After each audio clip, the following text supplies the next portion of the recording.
aprobado como obreros que no tiene de qué avergonzarse, que trata bien la palabra de verdad. Versión antigua. Muy bien. Procura con diligencia presentarte a Dios aprobado como obrero que trata. Muy bien, muy bien. Recordad que la palabra trazar es buena palabra porque quiere decir, como estamos viendo en nuestra clase, sistematizar. Es decir, cortar como cortaría una señora que hace un patrón de una manera ordenada y limpia. Y eso es lo que vamos a hacer a través de teología sistemática.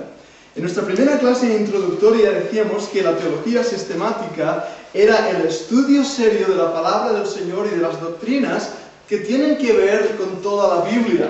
Hay 13 divisiones de teología sistemática. 13 divisiones. ¿Alguien sabe decir alguna de esas divisiones? Bibliología. Esa es la primera que tenemos. Bibliología. Bibliología. ¿Qué quiere decir eso de bibliología? La bibliología es el estudio de la Biblia. De la Biblia y con todos sus aspectos.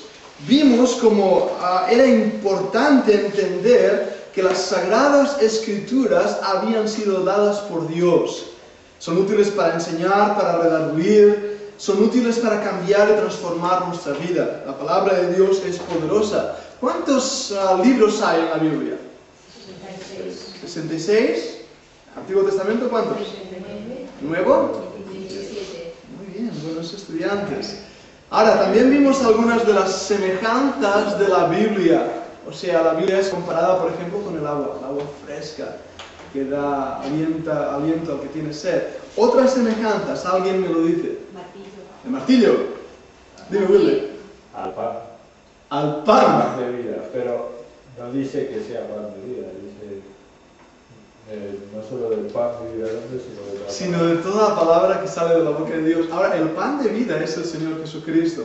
Eso es una buena diferenciación. Otra similitud, otra semejanza. Miel. La miel. ¿Y algo más? La espada, Wilde. Mejor que la miel. Vimos también algunas palabras extrañas, como por ejemplo hablamos de pergaminos y hablamos de papiros. Vimos cuál era la diferencia y vimos cómo había llegado la palabra del Señor hasta nosotros. Nunca en la historia ha sido de la misma manera que el creyente ha tenido la Biblia. Hoy la tenemos en una forma como Gutenberg, que inventó la imprenta, nos la ha puesto, dividida en capítulos y en versículos y de una manera fácil de encontrar, pero no siempre ha sido así. Al contrario, ha habido momentos donde los creyentes mismos no han tenido toda la Biblia como hoy la tenemos.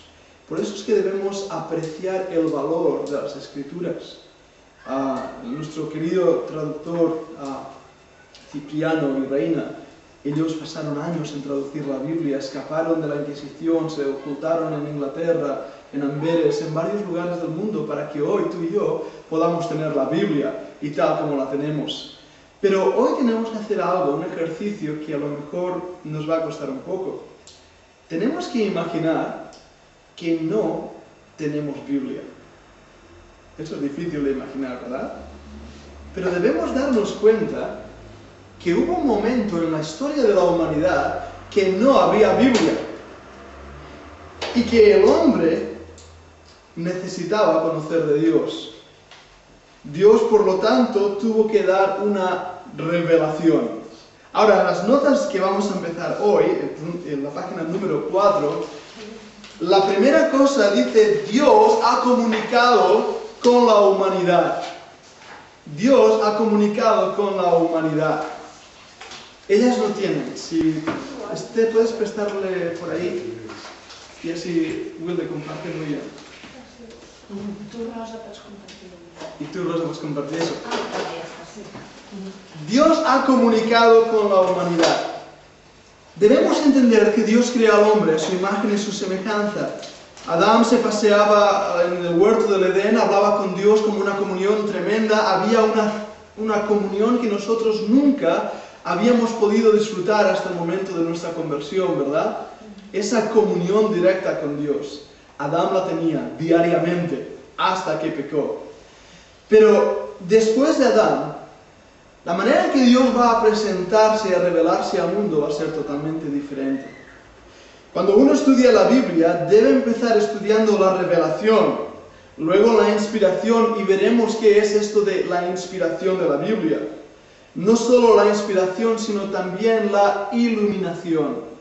Es decir, de nada sirve que Dios haya revelado y tampoco que haya inspirado la Biblia si cuando el hombre la lee no la entiende. ¿Os dais cuenta? Tenemos que entender lo que Dios ha revelado y ahí va a venir la iluminación a través del Espíritu Santo. Después veremos un último punto que es conflictivo y que por causa de este punto salen falsas doctrinas. Es la interpretación. ¿Cómo interpretar esa revelación de Dios? Así que esos serán los 4 puntos que estudiaremos en este apartado. Pero hoy vamos solamente a dedicarnos a la revelación. En cada uno de estos apartados aparecen diferentes posturas. Es algo que tenemos que entender.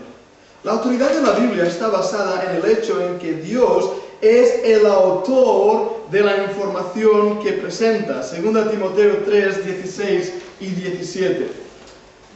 Dios es el autor de la información que presenta.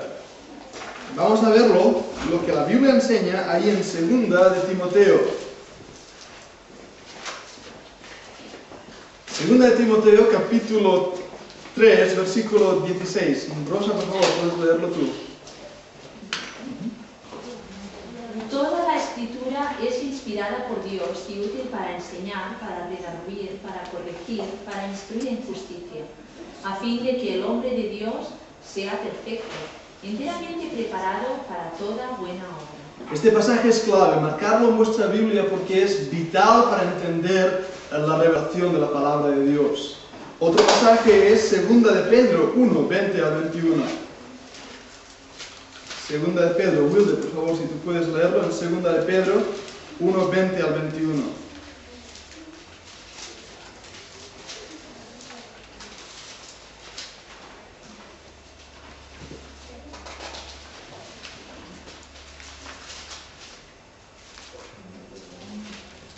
Entendiendo primero esto, que ninguna profecía de la Escritura es de interpretación privada, porque nunca la profecía fue traída por voluntad humana, sino que los santos hombres de Dios hablaron siendo inspirados por el Espíritu Santo.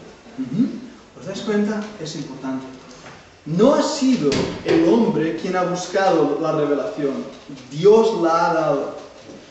Eso nos habla de algo interesante. La razón por la cual es importante que entendamos cada uno de estos términos es porque Dios es el autor de la revelación.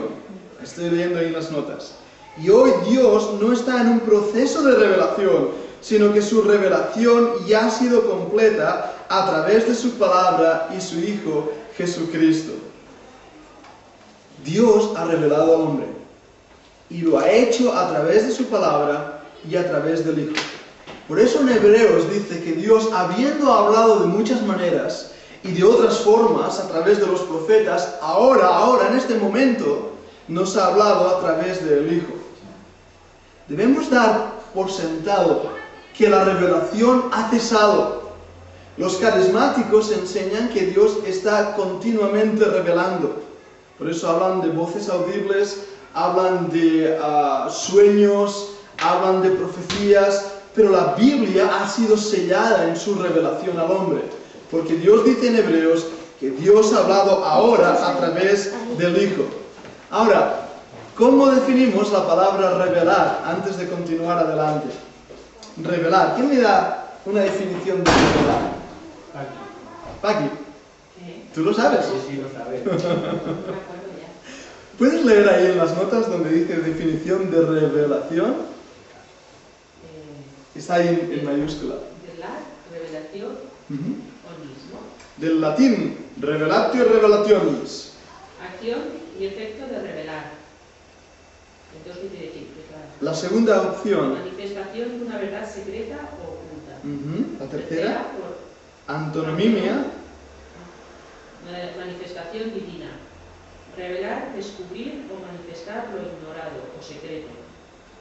2. Proporcionar indicios o certidumbres de algo. 3. Dicho de Dios, manifestar a los hombres lo futuro oculto.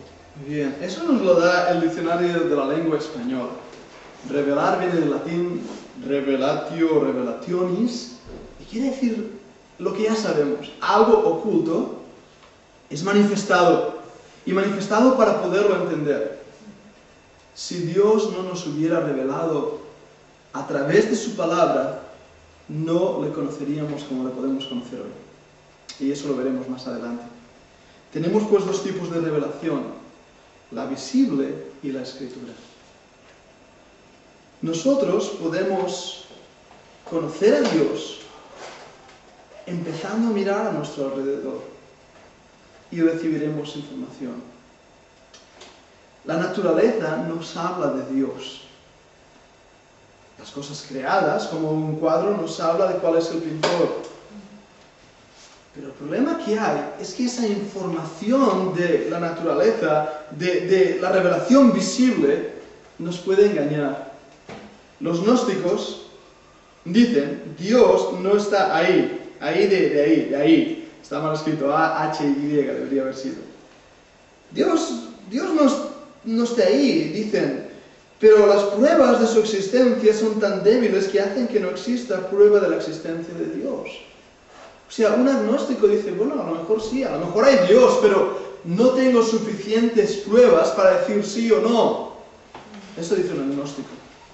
Un ateo es el que dice, he considerado y después de mi consideración he llegado a la determinación que Dios no existe.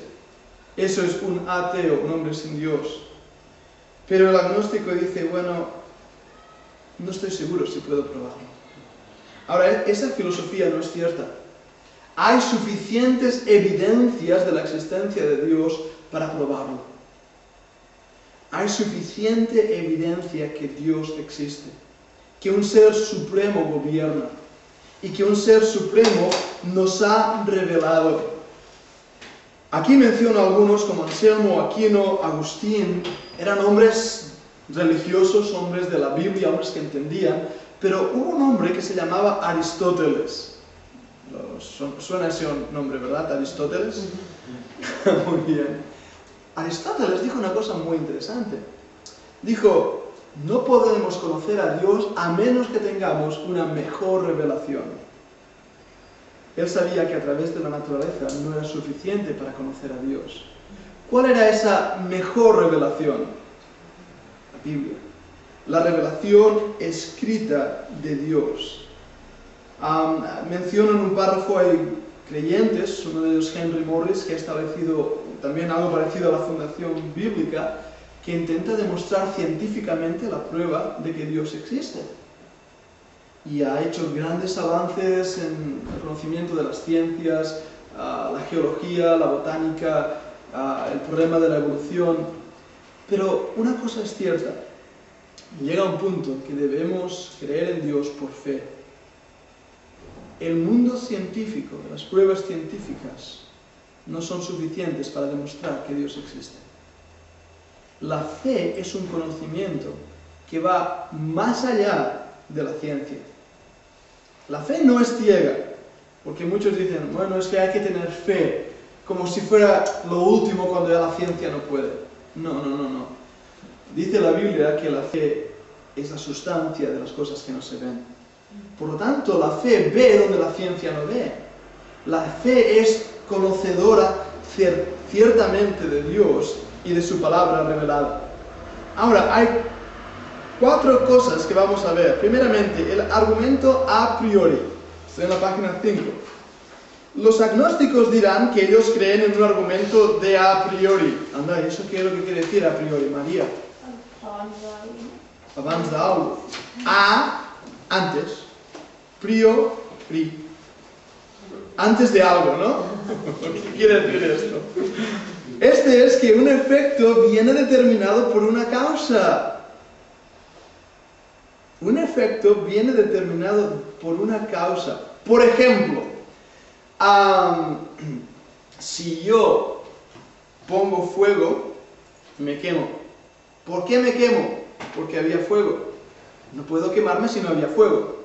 Por lo tanto, el resultado de quemarme es motivado por una causa de fuego. ¿Lo veis? Si yo miro un coche, debo pensar que detrás de ese coche hay un hacedor de coches. Le llamamos mecánico, pero es lo mismo. Vemos que hay un vehículo y no ha aparecido ahí, ¡boom!, de casualidad. Leí una vez que los creacionistas dicen que la posibilidad de que el mundo se generara por casualidad es la misma que un mono fuera a un lugar de chatarra y el mono empezara a coger piezas y construyera un Boeing 747. O sea, ese es el índice de posibilidad. Bienvenida, Raquel. Hola. Si os podéis imaginar, esa posibilidad es mínima, es mínima. Por lo tanto, simplemente por el argumento de a priori se demuestra que si existe el mundo es porque hay una causa. Vamos a seguir leyendo. Así, un coche presupone que hay un constructor de coches. Una casa presupone que hay un arquitecto. Sin embargo, los agnósticos dicen que no pueden tener ninguna seguridad sobre la existencia de Dios, a pesar de haber tantas pruebas de una causa de las causas, es decir, un ser causante de todo cuanto existe. ¿Qué? ¿Entendéis esa parrafada? Si hay un coche, es que ha habido un mecánico que lo ha construido. Pero debe haber el motor de los motores, el que crea y genera todo cuanto existe, y que al mismo tiempo no ha sido creado ni generado por nada. Ese es Dios. Os decía al principio de la clase, tenemos que ahora intentar imaginar que no tenemos la Biblia. Y pensando eso, tú miras alrededor, ves la naturaleza, y es como el niño que estaba en una tribu de África y fue a su mamá y le dijo: mamá, quiero darte las gracias por la comida que me has hecho, estaba muy bueno lo que me has hecho hoy. Estas patatas estaban muy buenas. Y ella dijo: bueno, pues dale gracias a la tierra porque yo las cogí de la tierra. Y el niño fue y vio las patatas en la tierra y dio gracias a la tierra por esas patatas. Pero entonces pensó: un momento, pero estas patatas han crecido porque la lluvia pues la ha regado. Así que miró para arriba y dio gracias a las nubes por haber enviado a las lluvias, porque había caído sobre las patatas que su mamá había cocinado. Pero pensó: ¿y de dónde viene la lluvia? Entonces recordó que su mamá le había dicho que era por la evaporación de los ríos. Así que dio gracias a los ríos por la evaporación del agua que hacía que la lluvia cayera para que la tierra pudiera crecer una patata. Y así podía ir. Y hasta el final, darte cuenta que ahí arriba hay alguien que ha creado todas las cosas. Eso es lo que se llama el argumento a priori. O sea, hay un inicio, un principio de todo cuanto existe. Y ese es Dios. Y solo puede haber un Dios. Porque si ese Dios hubiera sido creado por algo, por alguien, ese Dios ya no sería Dios. ¿Os dais cuenta de eso? Por lo tanto, debe haber un ser que ha sido creado, que no ha sido creado, pero ha sido creador de todas las cosas. Ahora, ¿el argumento del ateo cuál es? El argumento del ateo dice: no hay Dios.